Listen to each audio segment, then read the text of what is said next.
Across the dozens of landscapes within World of Warcraft, one can encounter numerous secrets that surprise, confuse, or otherwise expand one's perception of the game. Exploring Azeroth is especially interesting from this perspective, with many well-known examples of incomplete content, secluded NPCs, and blocked-off areas just waiting to be discovered. Today, I want to examine a small anomaly that once had something of a cult following within the game, but has since faded from the memory of most players. This is the story of the Telepathic Cave, one of the most unique lost wonders in all of classic WoW.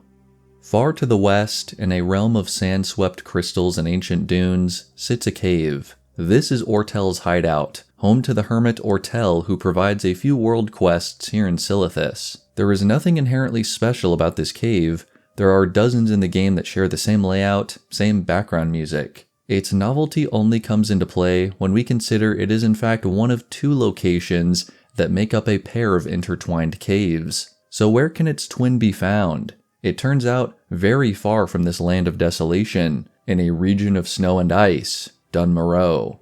High in the eastern mountains, on the border between the Southgate Pass and Loch Medan, observant players might spot it from atop a griffin. It doesn't look any different, and there are no NPCs or quest objectives here inside the copy, meaning it's very likely it was placed here just as scenery for players on a flight path. Like dozens of other features in the game, it was meant to be an inaccessible decoration, but with a very small amount of parkour, anybody with a mount can reach it. Venturing right up to the cave reveals some interesting properties and its true significance to this story. Stepping inside reveals it too is called Ortel's hideout, confirming it is a clone of the more well-known landmark in Silithus. No big deal, right? So what if players jump out of bounds just to find that the cave is a copy? Well, it turns out there is another part to this history that was removed from the game entirely. In vanilla WoW, stepping into the cave not only changed the location to Ortel's hideout, but also changed the zone ID to Silithus, meaning the chat channels also swapped from Morogh to Silithus.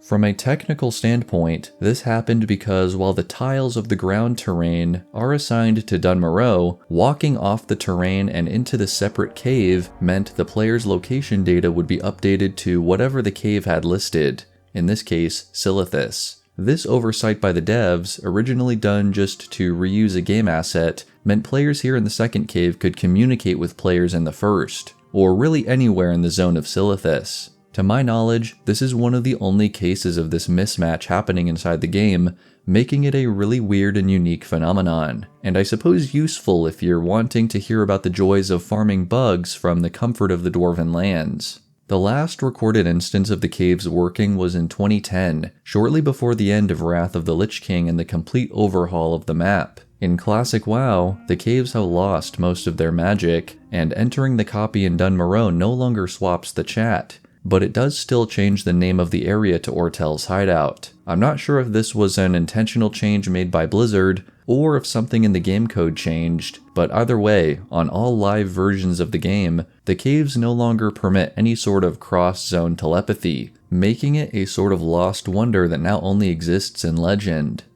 Like the Karazhan Crypts or GM Island, these mysterious caves were a source of folklore in the early days of the game, though of course on a much smaller scale. Countless Alliance players have flown past here on trips to and from Loch Medan, but very few are aware of the marvel that sits not far away, now dormant, but still reminding players how it harkens back to a different, more ancient land. Thank you all so much for watching, and until next time, may the Force be with you.